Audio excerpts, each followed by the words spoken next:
పొరుగు సహోదరుల మీద ఎదవ సనుగులు సనుగితే చెప్పండి బాధపడతారు. మనం చాలా ఈజీగా ఏమంటామంటే, చాలా ఈజీగా మనిషి ఎక్కడుంటే అక్కడ మాట్లాడుకుంటాం తెలుసా? నిన్నెవరన్నా అడుగుతారో లేదో నాకు తెలీదు గానీ, గుర్తుపెట్టుకో, పరిశుద్ధాత్ముడు ఖచ్చితంగా నీ మీద జూమ్ జేస్తాడు. ఆ జూమ్ జేసినప్పుడు నీ ఎదవన్నసంతా ఆయనింటాడు. ఆ ఇన్న తర్వాత ఈడు ఎవడి మీద సనుగుతున్నాడురా అన్నప్పుడు, సాక్షాత్తు సహోదరుడి మీద సనుగుతున్నాడు. సహోదరుడి మీద సనిగితే ఎవరు ఫైర్ అవుతారు?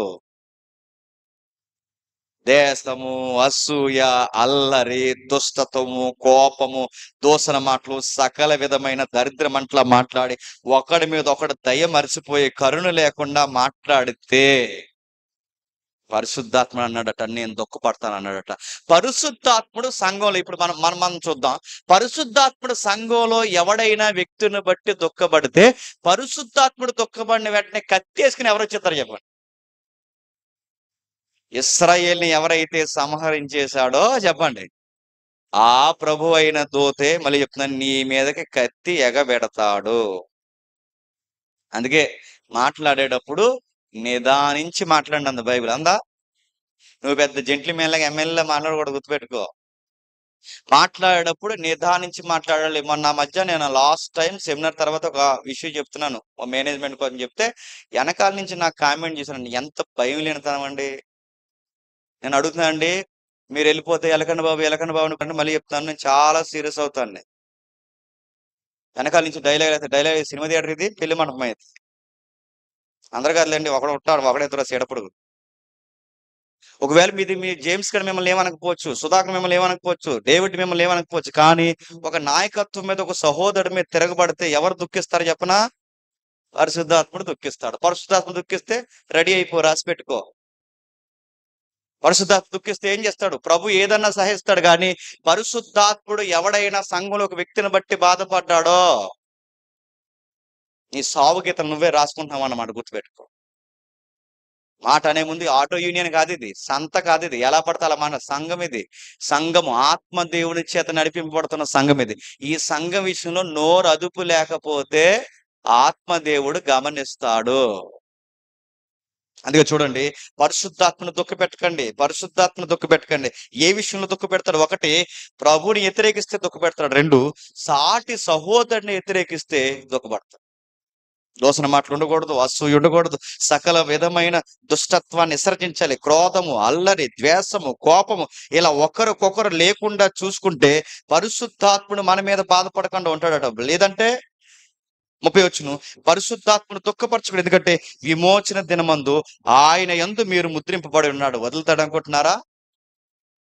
ఆయన బాధ పెట్టకండి. అందుకే కీర్తన గ్రంథం ఒకసారి రాశాడు చూడండి. కీర్తన గ్రంథం చూడండి ఒకసారి, 78వ కీర్తన, 78వ కీర్తన, 78వ కీర్తన, 78వ కీర్తన 40-41 వచనం చూడండి. అరణ్యమందు వారు ఎన్నో మార్లు తిరగబడిరి, దారి యందు ఎన్నో మార్లు దుఃఖపెట్టిరి, మాటి మాటికి దేవుని శోధించిరి, మాటి మాటికి ఇశ్రాయేలు దేవుని పరిశుద్ధ దేవునికి సంతాపము కలగజేసిరి. అయినను ఆయన బాహుబలమైనను విరోధుల చేతి నుండి తమను విమోచించిన దినమునైనను వారు స్మరణకు తెచ్చుకొనలేదు. ఐగుప్తులు తన చూచిన దినమందు వారి జ్ఞప్తినకు తెచ్చుకొనలేదు. ఏమంటున్నట్టు పలుమార్లు బాధ పెట్టారు, మాటి మాటికి బాధ పెట్టారు. పరిశుద్ధ దేవుడి మీదకి అనేక మార్లు తిరగబడ్డారు. ఎన్ని మార్లు తిరగబడినా వెంటనే దేవుడు ఎందుకేమీ చేయలేదు? తిరగబడ్డారు. ఇప్పుడు తిరగబడిన సాక్షాత్తు ప్రభు దూత మీదకి పలుమార్లు తిరగబడితే ఇక చివరికి హట్ అయిపోయింది ఎవరో తెలుసా? పరిశుద్ధాత్మ గురించి ఒక మాట ఉంది. పరిశుద్ధాత్ముడు ఏమన్నా తెలుసా? వాదిస్తాడట. ఏమని? ఇదిగో, నా ఆత్మ ఎల్లప్పుడు మీతో వాదిస్తుంది, నా ఆత్మ ఎల్లప్పుడు మీతో వాదిస్తుంది. వాదించాడు, పలుమార్లు వాదించాడు. వద్దురా, ఇలా వద్దురా, ఈ క్రోధం వద్దురా, ఈ కోపం వద్దురా, ఇలా ఒకరినొకరు ద్వేషించుకొద్దురా, మోసే మీదకి తిరగబడొద్దురా, ప్రభు మీదకి తిరగబడొద్దురా, వద్దురా అని ఆర్గ్యుమెంట్ చేస్తాడట. ఎన్నిసార్లు ఆర్గ్యుమెంట్ చేసిన తర్వాత ఆత్మ దేవుడికి ఉన్న గుణం ఏంటి చెప్పనా? ఇంకా ఆర్గ్యుమెంట్ చేయడం ఆగిపోయి మనలో ఆరిపోతాడట. ఎప్పుడైతే ఆరిపోయి ఆయన బాధపడ్డాడో, మనల్ని బట్టి పరిశుద్ధాత్ముడు బాధపడితే వెంటనే రంగంలోకి దిగుతారట. ఎవరు చెప్పండి? నిన్ను రక్షించిన రక్షకుడే. నేనెవరైతే రక్షిస్తాడో ఆ రక్షకుడు అంటే ఆయన ఒకసారి చెప్తాడు, 2 సార్లు చెప్తాడు. చెప్పినప్పుడల్లా వినకపోతే పలుమార్లు అంటే యేసుప్రభుని చాలా సార్లు బాధపెడతాం. ఉదయం లేచిన దగ్గర నుంచి సాయంత్రం వరకు. ఇన్ని సార్లు బాధపడతాం. పలుమార్లు బాధపడతాం. అనేక సార్లు బాధపెడతాం. బాధ పెట్టినప్పుడల్లా యేసుప్రభు బాధపడటమే కాదు, నీ లోపలుండి ఒక ఆయన బాధపడతాడు. ఇలాంటి మాటలు మాట్లాడుతున్నావేంట్రా? బాధపడతాడు. ఇలాంటివి చూస్తున్నావేంట్రా? బాధపడతాడు. ఇలా బిహేవ్ చేస్తున్నావేంట్రా? బాధపడతాడు. ఎక్కడుంటే అక్కడ ఇలా ఉన్నావేంట్రా? బాధపెడతాడు. నీకు సంఘం ఒక బాధ్యత లేదురా? బాధపడతాడు. ప్రతి విషయంలో బాధపడి బాధపడి చెప్పి చెప్పి చెప్పి ఎన్నిసార్లు చెప్పినా విననొల్లకపోతే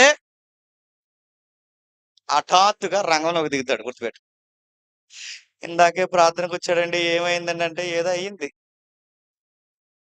ఇప్పుడేనండి భోజనానికి వెళ్ళొచ్చామండి, ఏమైందండి అంటే భోజనానికి వెళ్ళొచ్చాలి, ఇంక అదే లాస్ట్ భోజనం.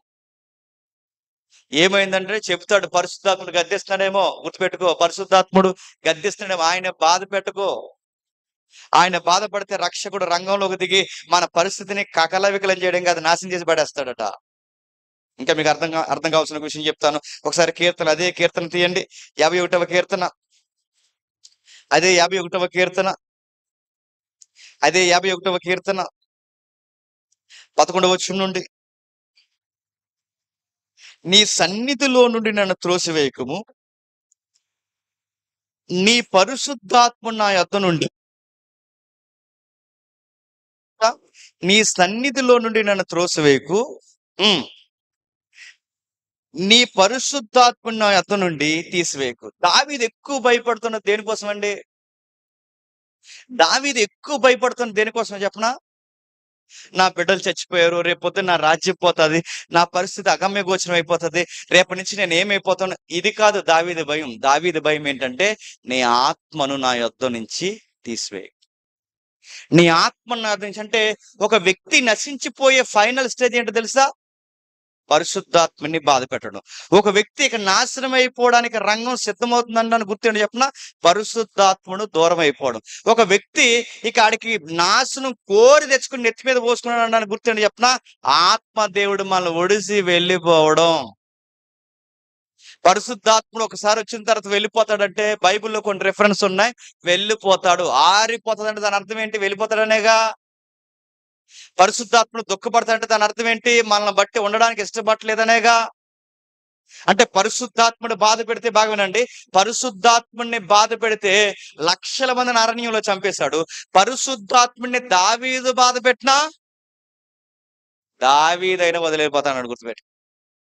అందుకే దావీదుకి ఆ సెన్సిటివ్ విషయం అర్థమైంది కనుక దావీదు అంటున్నాడు, నా రాజ్యం తీసేవద్దని లేదు, నా బిడ్డలను తీసేవద్దని లేదు, నా ఆరోగ్యం తీసేవద్దని లేదు. ఏమన్నాడు తెలుసా?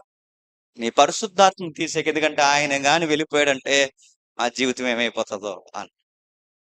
మరో సందర్భం చూద్దాం. అపోస్తుల కార్యములు 7వ అధ్యాయం, అపోస్తుల కార్యములు 7వ అధ్యాయం 51వ వచనం చూడండి. మీ హృదయములను చెవులను దేవుని వాక్యమునకు లోబడనొల్లని వారులారా,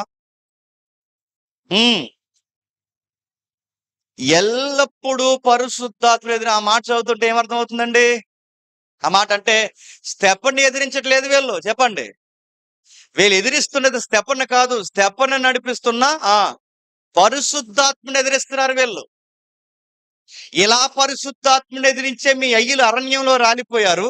ఇలా పరిశుద్ధాత్మని ఎదిరించే మన పితరులు అరణ్యంలో నశించిపోయారు. ఇప్పుడు మీరు కూడా ఏం చేస్తున్నారు? ఆత్మదేవుని ఆవేశంతో చెబుతున్న స్టెఫనైన నన్ను కూడా మీరు ఎదిరిస్తున్నారు.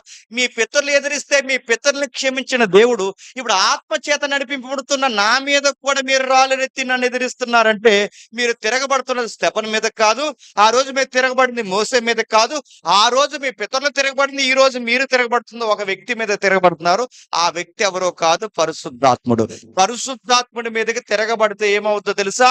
నీ పితరులు ఎలా నశించిపోయారో అలాగే నశించిపోతారు అంటున్నాడు. చూడు, అంటే పరిశుద్ధాత్ముడు అనే ఆ దేవుడిని దుఃఖపరిచే విషయంలో చాలా జాగ్రత్తగా ఉండాలట. మళ్ళీ